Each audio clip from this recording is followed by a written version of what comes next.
सगळ्या पत्रकार बांधवांना जय शिवराय, नमस्कार। आपण बोलल्याप्रमाणे आपण सरकारला पाहिजे त्याच्यापेक्षाही जास्त वेळ दिलेला आहे। सरकारनं आपल्याला मुंबईमध्ये 1 महिन्याचा वेळ मागितला होता सगळ्या मागण्याच्या संदर्भात राहिलेल्या। आज म्हणजे उद्याच्या 29 तारखेला, उद्याच्या म्हणतोय मी, मेच्या 10 महिने पूर्ण व्हायला लागलेत। 8 महिने नाही तर 10 महिने पूर्ण व्हायला लागले। 10 महिने वेळ दिला आपण, कारण आपण 29 ऑगस्टला मुंबईत गेलो होतो। त्याच धर्तीवरती आत्तापर्यंत जवळपास 10 महिने वेळ दिला। याच्यापेक्षा किती वेळ द्यायचा मला एक गोष्ट कळत नाही आहे की जाणून बुजून गोरगरीब मराठ्यांच्याच लेकरांवरती का अन्याय केला जातो। म्हणून मी आता खूप कठोर भूमिकेवरती आलो आहे। मला ते नाविलाज आहे, त्या पद्धतीचा निर्णय घ्यावा लागतो आहे। मला कुणाला दोष द्यायची इच्छा नाही आणि द्यायचा पण नाही, कारण आपल्या लेकराला समाजाला जर मिळतच नसेल तर मग आपण आता कठोर भूमिका घेणं गरजेचं आहे। आपण जे घोषित केलं होतं, कारण मी डायरेक्ट विषयाकडेच येतो आहे। 4 घंटे बोला आणि 2 घंटे बोला, त्याच्यापेक्षा 5 मिनटाच्यात मला प्रेस संपवायचीच, कारण मी त्या सीमारेषेवर आता आलेलो आहे।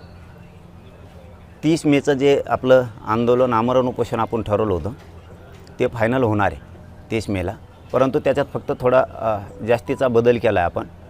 ते आमरण उपोषण आपण फॅनमध्ये, सावलीत, मंडपात बसून आपण ते काय आणखीन सुविधा करून करत होतो ना। समजा सगळे तसंच करतात, मीच नाही तर सगळे तसं करतात। मला अंतिम टोकाचं आणि कठोर आमरण उपोषण करायचं आहे। रखरखत्या उन्हात मी हे उपोषण बास टाकून करणार आहे। ना कुठलं पाणी, ना कुठलं जेवण, ना पायात चप्पल घालणार आहे, ना काय करणार आहे।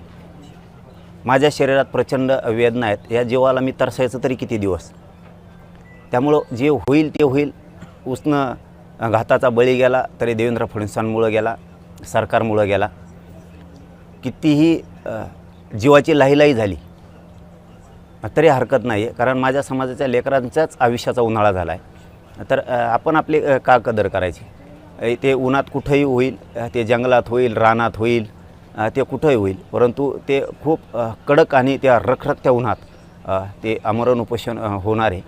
आणि त्या भूमिकेवरती मी आता ठाम आहे। आता शेवटी त्याच्यात किती त्रास होणार आहे, किती जीवाची लाहीलाही होणार आहे, किती कडक ऊन आहे, किती त्रास आहे, किती त्या वेदना होणार आहेत, याचा मी कसलाही विचार करायचं नाही ठरवलेलं। मी आता माझ्या निर्णयावरती फायनल आहे, कारण हे सारखे उपोषणं करूनसुद्धा माझ्या जीवाला इतक्या वेदना आहेत आणि इतका त्रास आहे प्रचंड। एकदा कुठंच ते तुकडा पडू दे, सरकारचा तुकडा पडेल नाही तर माझ्या जीवाचा तरी पडेल। या भूमिकेवरती मी फायनलच आता आलेलो आहे की आपण किती दिवस आता हे असं करत राहायचं। सरकारनं किती दिवस शब्द द्यायचे आणि आपण किती दिवस त्यांना वेळ द्यायचा।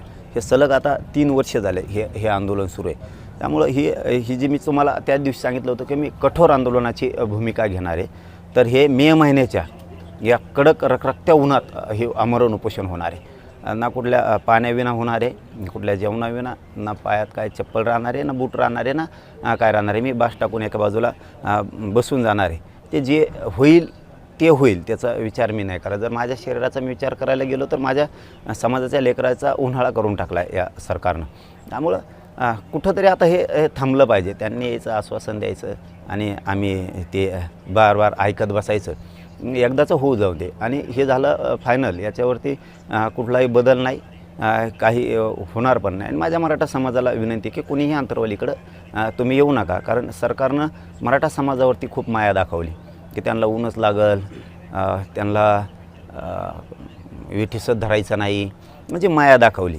तर मग आता त्यांना जर माया आहे तर त्यांनी आत्तापर्यंत आरक्षण दिलं असतं। म्हणजे ही डाव आहे मराठ्यात संभ्रम पसरायचा आणि हे करायचं। आता हे मला नाही वाटत की देशात असं पुन्हा आमरण उपोषण कुठं देशात झालं असेल आणि इतका कठोर पद्धतीची कुठंतरी निर्णय झालेला असेल की हे मी माझ्या मनानं म्हणत नाही, पण देशात मला नाही आठवत की असं इतकं टोकाचं झालं असं ना। ते टोकाचं आता होणार आहे। म्हणजे आता ठरलं आहे की 30 तारखेपासून आमरण उपोषण होणार, ते पण उन्हात होणार। आमरण उपोषण होणार, मंडप टाकून होणार, अनेक प्रकारचे राहतात।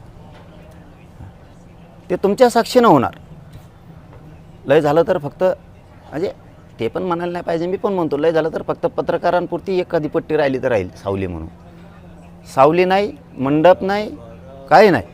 आणि उद्या आहे असंच जाऊन बसणार आहे मी 30 तारखेला. मेलो तर मेलो.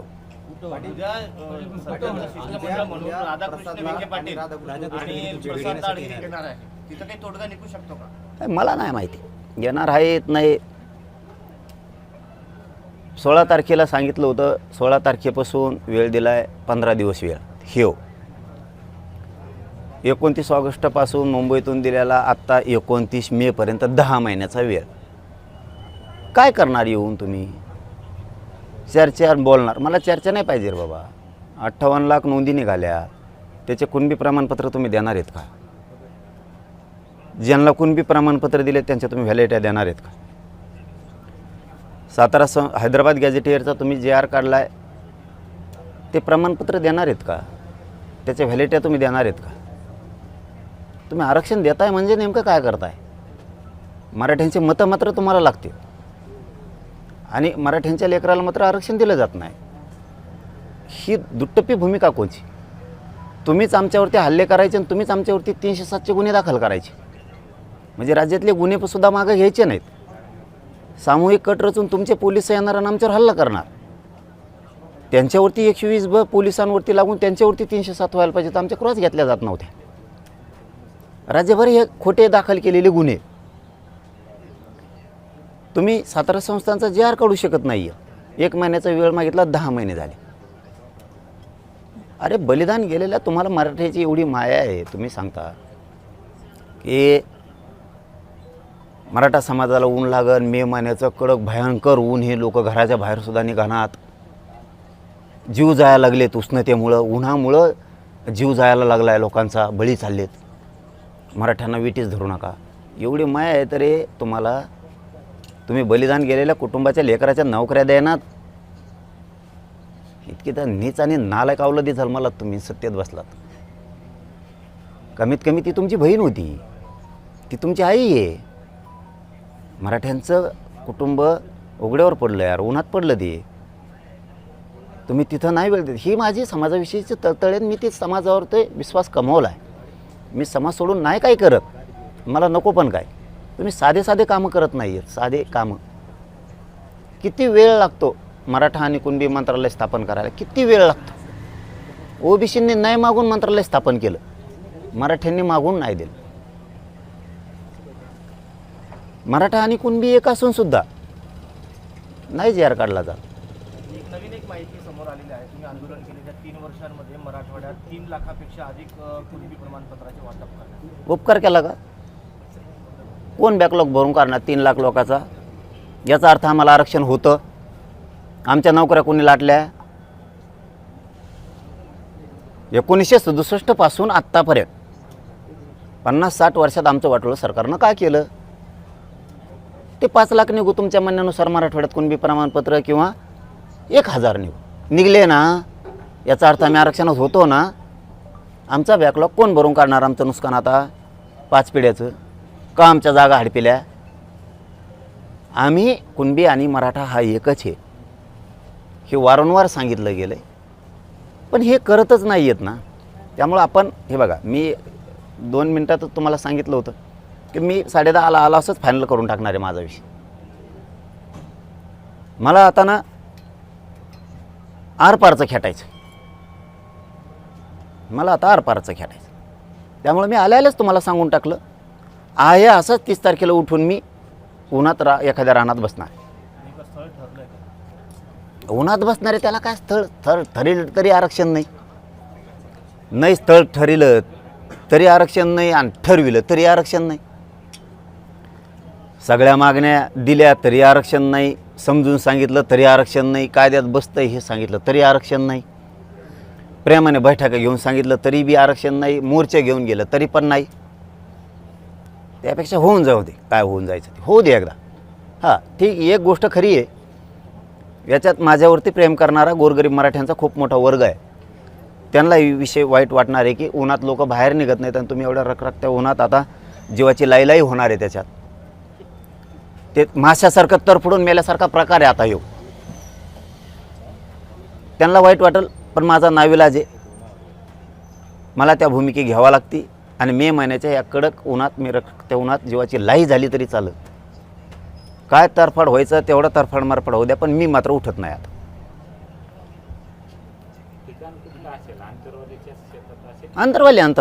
अंतरवालीच बाहेर नाही. प्रसाद लाडेनंतर तुम्हाला कोणी सरकारकडून कोणी संपर्क केलेला आहे का? तुमचा संवाद झालाय का? केलाय, पण बोलून करता काय दादा? रिझल्ट काय? कृती काय केली तुम्ही? काय केलं तुम्ही? लावालाव्याच्या पलीकडे तुम्हाला काही आलंच नाही आयुष्यात तुमच्या.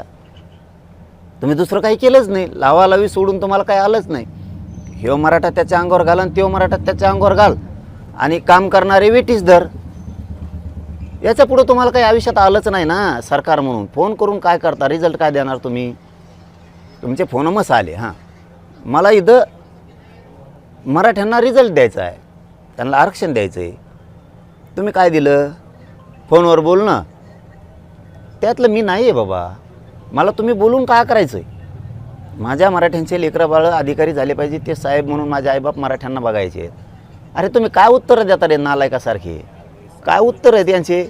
पश्चिम महाराष्ट्रातला मराठा समाज हा सदन आहे, त्यांच्याकडं ऊस आहे, बागायती आहे, फळबाग आहे. पश्चिम महाराष्ट्रातल्या ओबीसीकडे फळबाग नाही काय? काय सरकार चालित? इतकं क्रूर सरकार आणखीन आलं नसन रे कधीच देशात, जगात. काय उत्तर आहे तर? पश्चिम महाराष्ट्रातल्या मराठ्यांना आरक्षणाची आवश्यकता नाही आहे, कारण ते सदन आहेत, त्यांच्याकडं ऊस येतं, फळबागा आहेत, द्राक्षे येतं. ओबीसीकडे नाहीत काय?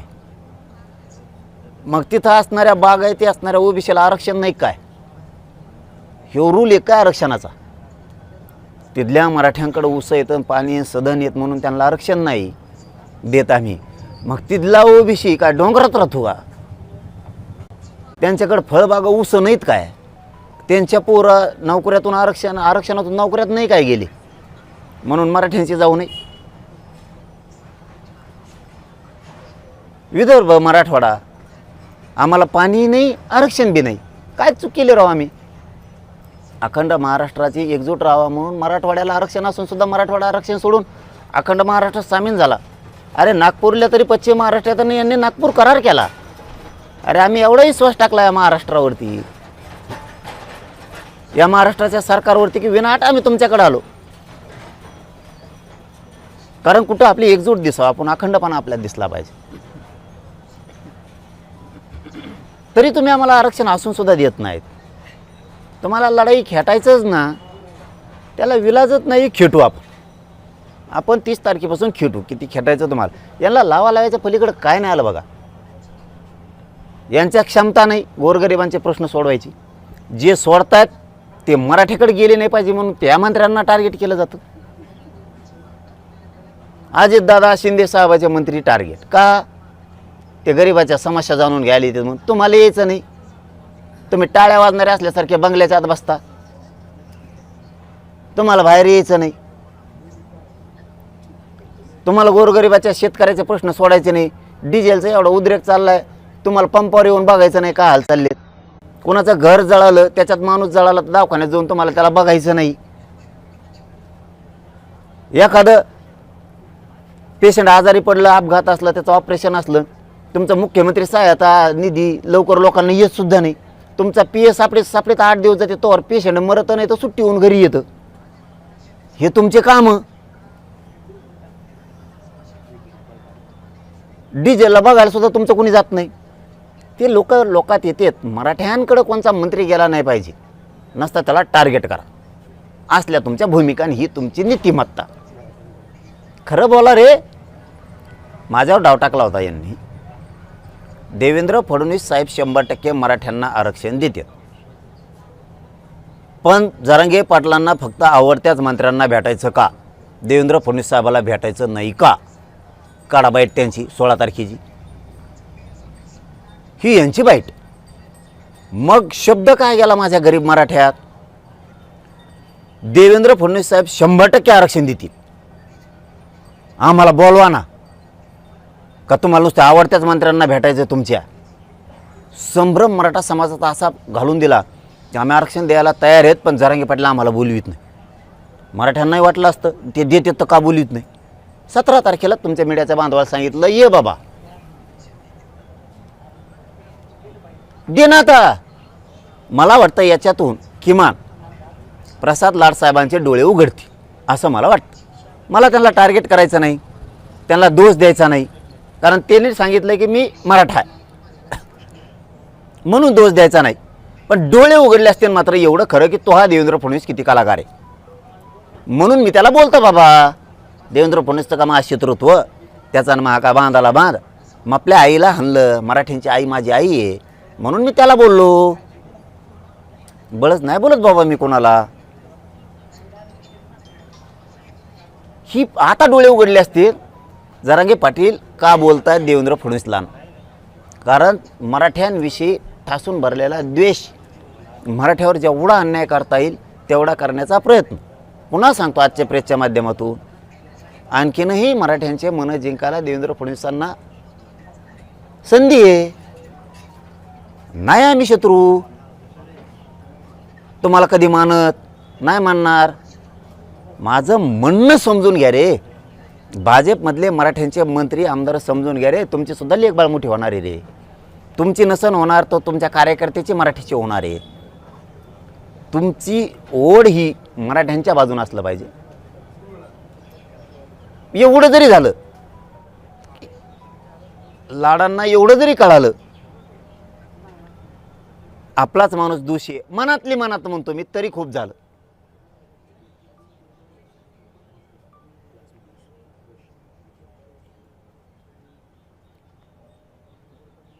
आपलं 30 फायनल, आपलं 30ला फायनल. 2-3 गोष्टी तेवढ्या सांगायच्या, त्या पुन्हा एकदा सांगतो.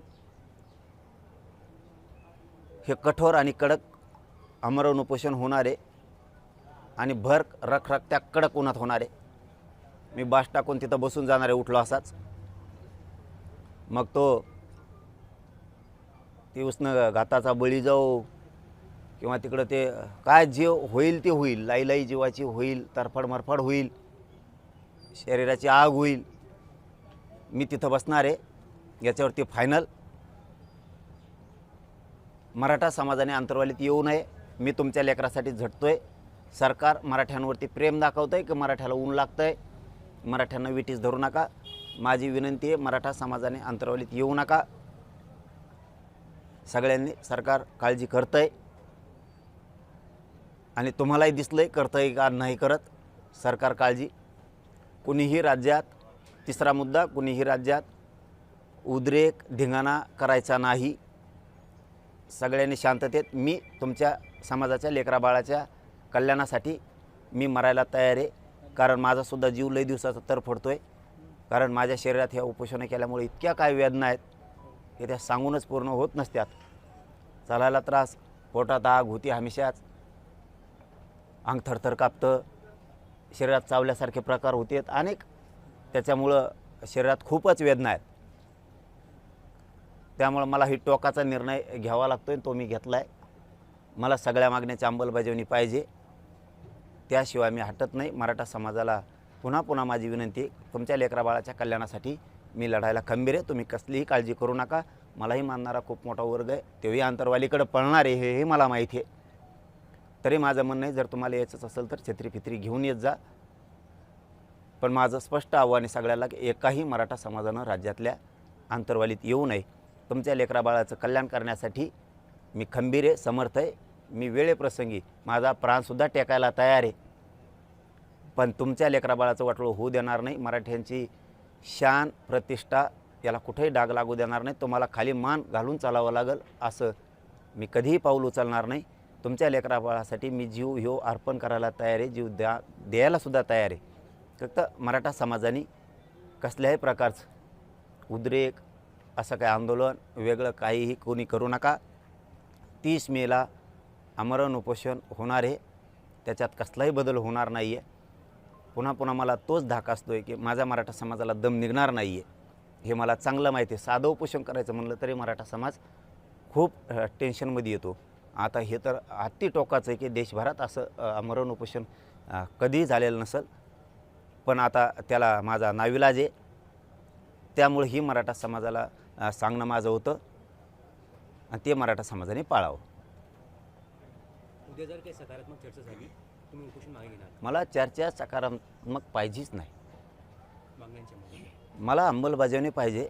सातारा संस्थांचा GR का निघत नाही, केसेस का मागं होत नाहीत, आणि जर अडचण येत असत्या हैदराबादचे गॅझेटेडचे प्रमाणपत्र वाटायला 1990 1994च्या GR प्रमाणे तुम्ही याही GRला का ते नियमावली लावत नाहीत, ती नियमावली लावा. तुम्ही आंदोलनाची घोषणा करताना आता आचारसंहिता लागली विधान परिषदेची, त्यामुळे सरकार तुमच्यासोबत चर्चा करायला येईल असं वाटतं?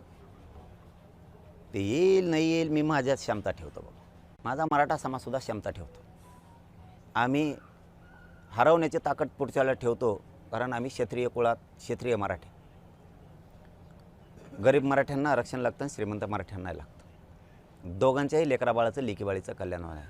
त्यामुळं मैदानात उतरून आम्ही हरायची क्षमता ठेवतो. आम्ही कुणी आमच्याकडे यावं म्हणून कधीही आंदोलन नाही करत, आणि आम्हाला सहजासहजी नाही देत भाऊ कुणी. आम्ही सगळ्याला द्यावं.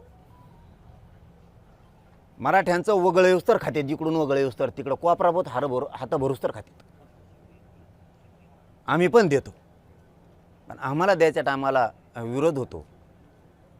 आम्ही लोकांचे लेकरं सुखी समाधानी राहावेत म्हणून काय नाही दिलं आमच्या वंशजांनी पूर्वजांनी, काय नाही दिलं. आज आम्हाला मागायची वेळ आली. आमचे कोपरा इतके यांचे हात भरूस तर खात होते दोन्ही हातानं. आज आमच्या लेकराला द्यायची वेळ आली तर सगळे विरोध करायला लागले. माझा मराठा समाज सक्षम आहेत. आम्हाला लढल्याशिवाय कधीच काय मिळत नाही. आम्हाला लढावंच लागतं, आणि आम्ही क्षमता ठेवतो. आम्ही लढण्याची क्षमता ठेवतो, संघर्ष करण्याची क्षमता ठेवतो, जीवाचं रान करायची क्षमता आम्ही ठेवतो, आणि जिंकूनसुद्धा दाखवतो. आमच्यात तेवढी कुवत आहे. आम्ही लोकांच्या उरलेल्या पिठावर जगणारे अवलादी आमच्या नाही आहेत. आम्ही साम्राज्य स्वतः उभा करणारे आमच्या अवलादी आहेत. आम्ही लढून कष्ट करून मिळवणारे लोक आहेत. आणि आम्ही ते मिळू.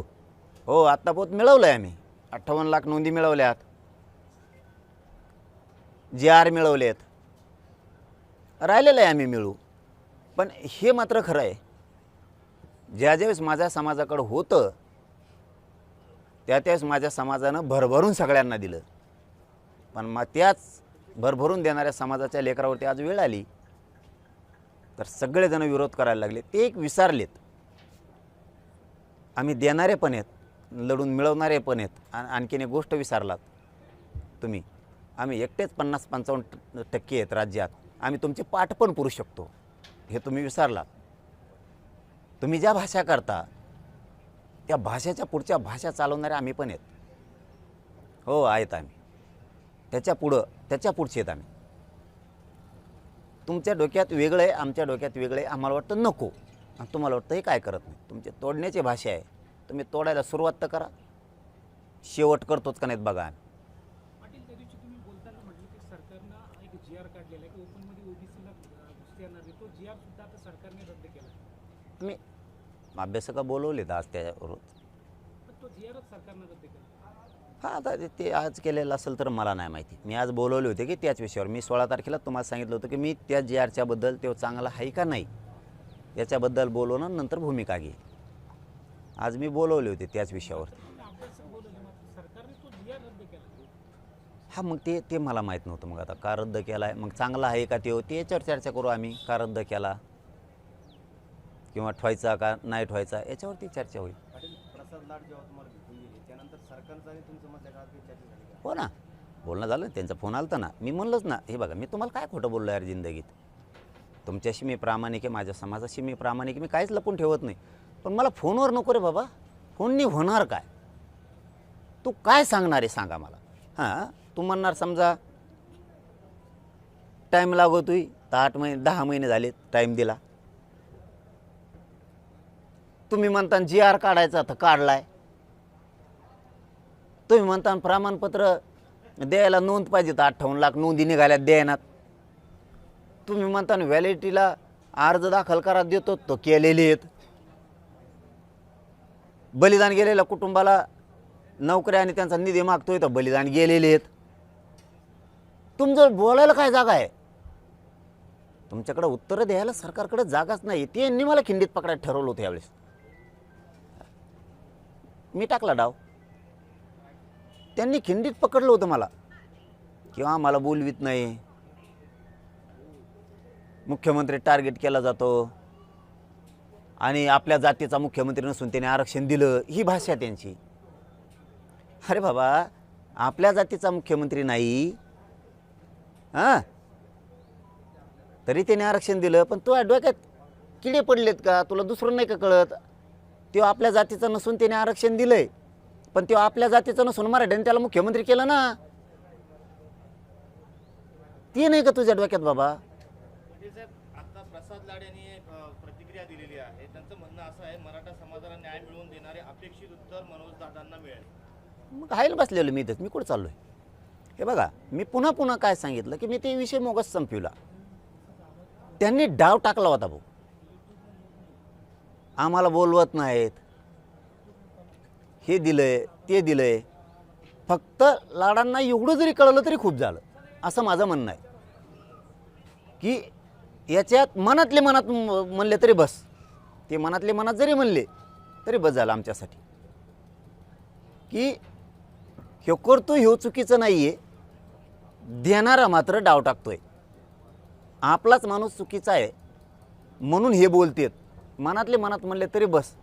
त्यांचा राजीनामा नको आम्हाला, त्यांचं काय नको. लय झालं तर फक्त येऊन आंदोलनात बसले तरी खूप झालं. उद्या येणार असं म्हणता येते राधाकृष्ण विखे पाटील आणि प्रसाद लाड दोघे येणार आहेत. होणार हो चर्चेला काय, त्यांना आम्ही नाही म्हणलोच नाहीत ना. आणि मनोज दादांचं उपोषण होऊ नये यासाठी मी उद्या विखेंसोबत प्रवास करतोय असं म्हणते. प्रवास करतोय म्हणजे म्हणजे सरांचं उपोषण होऊ नये. मला वाटलं ट्रक यायला लागलेत प्रवास करतात. प्रवास तसे होय, प्रवास करतात म्हणले इतके दिवस लागणार मग यायला. मला वाटलं आजच निघालेत. कारण बंद केलेत नाही इमान बंद केलेत. तेल मिळत नाही म्हणून. डिझेल वाचा म्हणले आमचे मोदी साहेब, आपले सगळ्यांचे मोदी साहेब सर. ते म्हणले की बंद करून टाका सगळं, इंधन वाचा, तेल वाचा. त्यामुळं मग आता सध्या कोणी एस टीने फिरतं, कोणी त्या याच्या गाडीवर फिरतं आहे, त्या लाईटवरच्या आकडे टाकायच्या गाडीवर, चार्जिंगच्या गाडीवर चालता आकडा टाकी देत, कुठे गेलं लगेच पिन खुशी देत. बिल भरायची गरज नाही. बिल भरायला आम्हाला लावित येत, मराठ्याला, शेतकऱ्याला. मला वाटलं एस टी फेस्टीने यायला 2-2 दिवस लागू शकतात. मधून खराब रस्ता आहे ना, येवल्यातून यायचं असलं तर मग आणखीन खराब आहे थोडा जास्तच. त्यामुळं मला वाटलं प्रवासाला निघालेत. काय तुमचे किती डाव असले ना, मराठा समाज कळून चुकला. आता सरकार गोड बोलून फसवत आहे. मी यांच्या भरोश्यावर बैठका बंद केल्या की नाही सांगा बरं मीडियाचे बांधव. मी आत्तापर्यंत 3 वर्षात कधी केली अशी घटना? मी माझ्या बैठका घेत राहिलो. मी लाडांवरती विश्वास टाकला, कारण शब्द तसा होता त्यांचा. उदय सामंत मुख्यमंत्री उपमुख्यमंत्र्यांना विचारून गेले का? यायला मित्राला विचारून जात असते का रे? आणि तुम्ही कसं म्हणले रीत आल्यावर की मी त्यांना नाही विचारता आलो? मग ते काय नौकर आहेत का? काय शिंदे साहेब आहेत लोक तुमचे? नौकर आहेत ते? काय बोलता राव तुमची? बघा ती बाईट काढा 16 तारखेची. तुम्ही माणसाचा कंट्रोल असला पाहिजे. तुमची अशी इच्छा आहे का मराठ्याकडे येऊ नये, मंत्र्यांनी समस्या जाणून घेऊ नये? भाषा बघा. उदय सामंत तिकडे गेले, मुख्यमंत्र्याला विचारलं होतं जाताना, उपमुख्यमंत्र्याला. नौकर ठुले का तुम्ही? ते त्यांना स्वातंत्र्य नाही का काय? आणि तुम्ही काय म्हणता इथं आल्यावर? मी मुख्यमंत्र्याला विचारून आलो नाही, मी मराठा म्हणून इथं आलो. मग ते बी मित्र म्हणून आला असेल ना. तुमचं तेच खरं. टार्गेट करायचं फक्त. अजितदादांचे मंत्री जरांग पाटलाकडे कसं काय गेले? तुम्हाला यायचं नाही, लोकाला यायचं नाही. तुमची गाय कवा बी ती म्हैस खाटीची मसाडा, दूधच देत नाही कवा बी. हे लोकांच्या समस्या जाणून घेतात, लोकात जातात, धडाधड कामं करतात, माणसावर माणसं घालतात. शरद पवाराला का बोलले नाही? हे यांचे स्वप्न. नारायण राणेला का बोलले नाही? हे यांचे स्वप्न. अशोक चव्हाणाला का बोलले नाही? हे यांचे स्वप्न. माणसावर माणसं घालायची. आता ते नारायण राणे तुमच्यात आले नसते, तुमचा मागं देवरा झाला असता. म्हणजे यांचं एकदा भागलं ते संपलं. यांचं काम कसं आहे शेवटचं सांगतो, म्हटलं संपितो मी, कारण मी आज फक्त 2 मिनिटात संपवायचं सांगितलं होतं, पण तुम्ही प्रश्न विचारले म्हणून सुरू झालं. यांचं काम असं आहे फडणवीस साहेबाचं, आमचे दैक तीर्थापुरील व्यापारी होता आणि ते लय खौट जावण्याचे व्यापारी होतं. ते कुठं गेलं भाव कमी करायचं, कशाचा बी मालाचा भाव कमी करायचा हमेशा, त्याला ती सवयच होती. असं फडणवीस साहेबाचं काम आहे.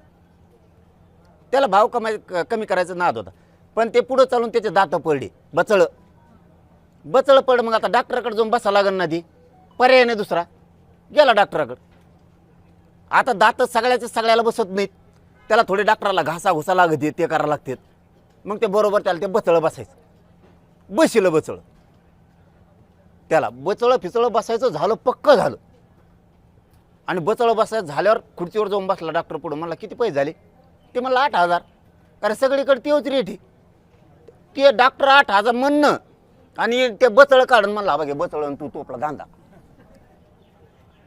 डॉक्टरला काही सुचना ना, आता बचळ बसल्यावर ते दुसऱ्याला बसा ना, आणि यांनी तर काढून ठेवलं बचळ. मग काय करायचं आता? ते म्हणले किती? ते मला 2,500. दि म्हणलं आता दूध फेकून देऊस तर. तसं काम आहे यांचं फडणवीस साहेबाचं. बचळ बसून घ्यायचं शिंदे साहेबाकून, अजित दादाकून, आणि काम झालं घे तर तुपलं बचळ. आता कुठं जातो? तिकडं ठाकरे येऊन द्यायचा नाही माघारी, इकडे हे येऊन दे ना. हां, जातो का मासे धरायला म्हणा त्यांना? आता हे असले खौट धावण्याची ती. यांचं एकदा भागलं की हे लगेच सोडून देते. ते किरीट सोमायचा वापर केला, ते कुंकड पड काय नुसतं गोण्या घेऊनच पळत होते. ते ट्रॅक्टर हातोडा एवढा बला हातोला आला मला, बला हातोला काय सगळं असे सगळा पाचकाच. ते मुनगटीवर साहेबाचा देवारा केला. नितीन गडकरी साहेब एवढा मोठा नेता आहे, त्याचा पाचका केला. आता लाग ना बोललेले गांडील तवाच लागत त्यांच्या, पटून नाही घेणार ते, हे खरं आहे. त्या खडसेचा कार्यक्रम केला, त्यांचे चांगले नेते पाण्यात बुडिले, जे खरे भाजपा चालवत होते. बरं, ह्या माणसाविषयी द्वेष नाही ना आम्हाला. अरे तो देतच नाही, आमचं भांडलं येतो. त्या लाडांना पुढं घातलं, दिलं झुपून. लाडांना पुढं घातलं. कारण मी कशावर म्हणतो हे संभ्रम का काढतोय मी? ते म्हणले होते उदय सामंतांना, तुम्ही मुख्यमंत्री उपमुख्यमंत्र्याला विचारून गेले का? याचा अर्थ हे बिना विचारते येऊ शकत नाही. कारण त्यांचं एक स्टेटमेंट त्याचं, मी बिना मर्जीचं, मला मर्जी नाही आहे, त्यांना विचारल्याशिवाय मी जाऊ शकत नाही. ह्यो शब्द खूप मोठा आहे. यांना स्वतःच्या मर्ज्यासुद्धा नाहीत कुठं जायची. मी माझ्या मर्जीनं जाऊ शकत नाही. तसं मुख्यमंत्र्याला विचारल्याशिवाय येऊ शकत नाही. हे काय म्हणतात, मी मराठा म्हणून आलो. पण त्या मराठा म्हणल्यामुळं आम्हाला त्यांच्याबद्दल स्वाभिमान. यांना बोललं की राग येतो. खरं सांगितलं, अरे द्या ना, आम्ही तुमचं उदं करतो ना. किती वाऱ्या सांगितलं, अरे किती वाऱ्या सांगितलं हे, आम्ही करतो उदं तुमचं. चला, नाही केलं ना त्याच्या मायाला तुम्ही म्हणताल ते, तुम्ही देत नाहीत. मग आम्हाला ती चीड का चीड येते मला ही? आता 4-2 पिलावळ उठणारच. कारण बोलल्याला जमत नाही, द्यायचं तर काही नाही. मराठ्याला दानत ठेवा, अवकात ठेवा, ती द्यायची, मग बोलणं नाही खावा. दानत ठेवायची, ती द्यायची, आणि मग माणसानं बोलणं ऐकून नाही घ्यावा. तुम्हाला द्यायचं नाही, बोलणं ऐकून घ्यायचं नाही. हुकुमशाही लावले काय तुम्ही? मराठ्यापुढे शानपणा करता काय तुम्ही?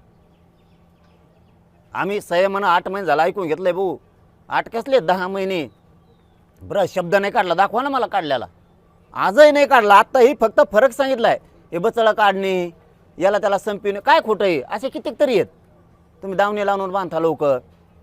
यांना खतखत माहीत नाही. हे बघा पत्रकार भाऊ, यांना खतखत माहीत नाही. यांचं काय स्वभाव आहे, यांची एखाद्या ठिकाणी 10 एकर जमीन आहे. हे काय करतात, 10 एकरच्या शेजारी 100 एकर घेतात. आणि मित्र पाहुणे रावळे आले, हे काय सांगतात माहिती आहे का, ही सगळी प्रॉपर्टी आपली आहे. ही त्याला माहीतच नाही, दादागिरीने घेतलेली ती म्हणून. संतोष आहे. तुम्हाला मनाने यावं, कोणी म्हणा मला पैशाची लय अडी अडचणी, माझी जमीन विकत घ्या. तुम्ही दादागिरीने घेतली, तळतळाट येतो. हा संतोष आहे. प्रचंड खतखत आहे तुमच्याविषयी, सगळ्या पक्षात, तुमच्यासुद्धा स्वतःच्या. तुम्ही कधी नव्हे ते 6-7 गट केलेत तुमच्याच याच्यात. एवढी प्रचंड मोठी खतखती. आणि का रुसतारे माझ्यावर? मराठ्याचे आमदार, मंत्री, खासदार का रुसतात माझ्यावर? काय चूक केली मी? आम्ही काय घोडं मारलं तुमचं? आम्ही गरिबाच्या लेकराला आरक्षण मागतो. तुम्ही सगळ्या भाजपचे आमदार, मराठ्याचे मंत्री यांनी त्यात फडणवीस साहेबांकडे जाऊन बसलं पाहिजे, सांगितलं पाहिजे देणार आहे आरक्षण एकदाचं. मला काय नाव ठेवता, मी तुमच्या लेकरासाठी तुमच्या कार्यकर्त्यासाठी भांडतोय, मराठ्यांच्या लेकराच्या कल्याणासाठी भांडतोय. मला काय नाव ठेवता. तुम्हाला जर बोलणं ऐकून घ्यायची तुमच्या क्षमता नसेल तर काम करून दाखवावं लागते, स्वच्छ वागावं लागतं. याला बोलन त्याला बोलन म्हणजे आम्हाला अंगावर घालता का एकामेकाच्या? हां काय मी काय सुपारी घेणार दिसलो का तुम्हाला? तुम्ही सांगता आणि त्यालाच मी बोलायचं. मी माझ्या मनानं आंदोलन करतो आणि माझ्या मराठा समाजाच्या मनाने आंदोलन करतोय. मी कोणाच्या पक्षाचं कोणाच्या नेत्याचं फित्याचं ऐकून करत नाही, कोणाची एवढी टप्पर बी नाही. हां आपल्याला सांगून आंदोलन करून घ्यायची, कोणाची टप्पर नाही. आणि उगाच काहीतरी सांगायचं आणि काहीतरी गैरसमज पसरायचा आणि त्याच्यातून मराठ्यात संभ्रम निर्माण करायचा, हे काम करायचं.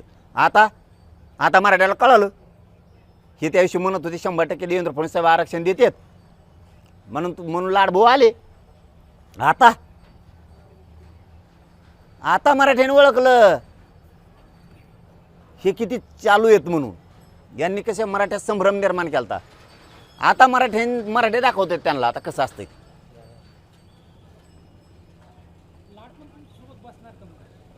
माझं आणि त्यांचं काय, लाडभाऊचं आणि माझं काय झालंय का? माझं म्हणणं काय आहे, तुम्हाला एवढं जरी कळलं देवेंद्र फडणवीस काय चीज आहे तरी बस. आणि तुम्हाला जर आमच्या मनातला गैरसमज काढायचा असला देवेंद्र फडणवीसविषयी, हे महत्त्वाचं स्टेटमेंट करतोय मी. तुम्हाला जर वाटत असेल आमच्या देवेंद्र फडणवीस साहेबांबद्दल गैरसमज झाला आहे, पुन्हा जर तुम्हाला तेच वाटत असेल तर तुम्ही मागण्याची अंमलबजावणी करा. तुम्हालाच कळन गैरसमज आहे का नाही. एकदा जर त्यांनी आमच्या मागण्या मंजुऱ्या दिल्या, आम्हाला काय करायचं त्यांच्याविषयी बोलून, काय बोलायचं आम्ही. पण त्यांना मराठ्याला नाही द्यायचं, त्यांना ओबीसीच्या पाहुण्याला द्यायचं. पण आम्हाला फक्त म्हणायचं सोयरे बसत नाहीत. ओबीसीचे सोयरे नाही बसलेत, कोण बसले रे? ओबीसीच्या सोयरे नाहीत तर कोण येते? 180 जाती होत्या 1967ला. आज त्या पावणे 400 झाल्यात. सोयरे नाहीत तर कोण? त्यावेळेस घातलेली माळी समाजाची जात, उदाहरणार्थ देतोय, तसं सगळ्या जाती धरा. त्यांचं रक्ताचं आहेत का नातं? बाकीचे घातले 6 जाती, त्या फुलमाळी बेलमाळी नंतर ज्या घातल्यात, हे रक्ताचे आहेत का संबंध यांचे? भावकी आहे का यांची? एक माळी पहिल्यांदा घातला, बाकीचे आलेले 5-6 हे सोयरे नाहीत तर कोण आहेत त्यांचे? आम्हालाच आईकडची जात जमत नाही, सगळे सोयरे जमत नाहीत. त्यांचे सगळे सोयरे नाही गेलेत, कोण गेले? कोण गेले? फक्त त्यांची पोटजात उपजात म्हणून घातलंय त्यांना आत. मग मराठीची पोटजात कोण बी होत नाही का? त्यांना जेव्हा रूल आहे तेव्हा आम्हाला कसं काय नाही? तुम्ही सगळे त्यांचे सोयरे घातले. मराठ्यांनो सावध व्हा. हे त्यांना आरक्षण खोटं दिलंय, बोगस, फक्त मतासाठी. मत यांचं सगळं आरक्षण खोटं आहे, सगळं उडत आहे ओबीसीचं. का सरकार उडवत नाही? मराठ्यांनी समजून घ्या. कारण यांना वाटतं ओबीसी मतदान करणार नाही म्हणून त्यांनी तसं टिकेलं, ते खोटं असू. आणि आपल्याला का भेट नाहीत तर ओबीसी सारखं आपण त्यांना पाडीत नाहीत म्हणून तुमच्या लेकराचं कल्याण होईना. ते ओबीसीचं आरक्षण खोटं हे सरकारला माहिती, फक्त मत निवडणुकीत देतात म्हणून दिलंय, विरोधात जाणार नाहीत म्हणून दिलंय. आणि आपले मराठी आपण त्यांनी आपल्याला नाही देऊन बी त्यांनाच मतदान करतो म्हणून ते आपल्याला भ्यायणार. त्यांना जर एकदा कळालं मराठ्यांचे मतं आपल्याला नाही, तुम्हाला सांगतो मराठ्याच्या मागं ते आरक्षणच नाही, काही घेऊन पळणार. खोटं आरक्षण, बोगस आरक्षण दिलं ओबीसीला सगळं. कारण पोट जाती उपजाती घालताच येत नाहीत. सोयरे कसं काय घातली? रक्ताच येत का ते? आम्ही अरे एका गावात 8-9 एकत्र असलेले द्यायना पुतण्याला दिले आणि त्याच्या भावाला द्यायना बघा. आणि यांनी पोट जाती उपजाती म्हणून 1994ला सगळे पाहुणेच घातले त्यांची. आणि आम्हाला म्हणतात पाहुण्याला देता येत नाही, सगळ्या सोयऱ्याला देता येत नाही. आणि त्यांचे 180 ओरिजिनल जाती घातल्या होत्या, नंतर 450 घातल्या, सोयरेच घातले ना. त्यांचं कोणतं रक्तात नातं? भावकी आहे का? समान आडनाव आहे का? दाखव, चाल दाखव ना. पहिल्या 180 जाती नंतर कशा घातल्या ते दाखव. समान आडनाव आहेत म्हणून घातल्या, म्हणजे आमच्या समान आडनाव असून बी द्यायला तयार नाहीत. कारण आमची भावकी आहे, फक्त गावं सोडून लांब लांब गेलेत. त्या गावाहून आलेला असला मग तू काय कर, इकडं आला ना इकडचा सातबारा नाही तिकडचा दे. तिकडं वावर नव्हतं ना येडगांडीच्या त्याला, इकडं आल्यावर कष्ट करून कमीलं त्यांनी. तुमच्या डोक्यात काय किडे पडलेत का? नोंद निघाली जन्म मृत्यूवर, फसलीवरती, एखाद्याचा रजिस्ट्रीला साक्षीदार झालाय म्हणून. नाही नाही नाही म्हणजे तुला नाही देता येत महसुली पुरावा दे. त्याला वावरत नाही, मजूर कसा देईन? त्यांनी पाप केलं, त्याच्या लेकर बाळाने अधिकारी होऊ नये, साहेब बनायचं नाही. नोंद सापडली त्याची, नाही म्हणतात महसुली दी. महसुला सापडलं, प्रवेश निर्गमवर आहे का? अरे शिकलं नाही ना यार ते. तो काय डोकं सरडं का काय, ते शिकले नाही. पहिले लोक लय शिकत नव्हते. ते माऊली खरात आला ते योगायोगाने, त्याच्या भावाला दिले आणि त्याच्या लहान मोठ्या भावाला दिलं आणि लहानाला द्याना. गेवरायचं मालेगाव, गेवराई तालुक्यातलं मालेगावचं उदाहरण. हे देवेंद्र फडणवीसचं सरकार. आणि बोललं की तिला राग येणार. ती समोर चेहरा दिसला म्हणून मी लगेच उदाहरण दिलं. का? पैसे पाहिजेत काय अधिकाऱ्याला? खिस्सा गरम करायचा? कशामुळे व्हॅलिडेट देत नाहीत तुम्ही? नोंदी असून कशामुळे मराठ्यांच्या लेकरात वाटोळं करायचं तुम्हाला? काय कारण आहेत? काय चुकीचं बोलतो मी? मराठ्यांनी सांगावं मला, तू मराठ्याचं कल्याण करू नको. नको करू.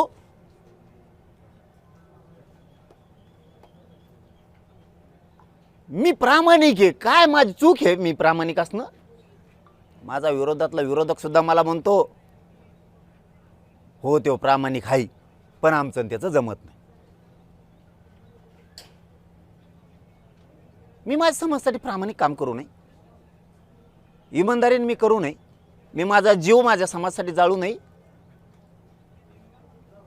मी जर त्या समाजात जन्मलो, त्या समाजासाठी मी वेदना सहन करायच्यात, मी जीवाचं रान करायचं आहे, मी जातीसाठी माझ्या झगडायचं आहे, झटायचं आहे आणि त्यांच्या लेकरा बाळाचं आयुष्याचं कल्याण करायचं आहे, ते काम मी इमानदारीनं करतो. सरकारला मी खपत नाही. इमानदारीनं करून मी माझ्या समाजाला मिळून देतो. मी करायचं नाही. मी माझ्या समाजाशी इमानदार राहतोय. मला नाही व्हायचं आमदार, खासदार, मंत्री. मला नाही पाहिजे पैसे. मला माझ्या समाजाचे लेकरं सुखी समाधानी जगलेले पाहिजेत. ते साहेब झालेले मला बघायचे. म्हणून मी कठोर निर्णय घेतो. होय, हे निर्णय मी घेतलाय. माझ्या समाजाला खूप वाईट वाटणार आहे हे मलाही माहिती. इथं सावलीत बसून उपोषण करायला सुद्धा समाजाचा विरोध असतो. तर आता या रखरखत्या कडक उन्हाळ्यात मे महिन्याच्या माझा समाज झोपणार नाही हे मला माहिती. त्याच्या पोटात तुटणार आहे आता. कारण उन्हातल्या वेदना आपण साधं नुसतं राऊंड जरी मारून आलो तर अख्खं घामाने भिजतो आपण. रखरखत्या कडक उन्हात किती जीवाच्या लाईलाई होणार आहे, किती तरपड मरपड होणार आहे हे माझ्या समाजाला सुद्धा त्या वेदना कळतायत. त्यांना त्या लक्षात यायला लागल्यात. येणार सुद्धा आहेत की आता हे खूप वाईट निर्णय घेतला आहे, पण मला सरकारसाठी हे करावं लागतंय. माझ्या समाजाच्या लेकरा बाळाच्या कल्याणासाठी मला हा निर्णय घ्यावा लागतो. तो मी घेतला आहे. आता मी मागे सरकत नाही.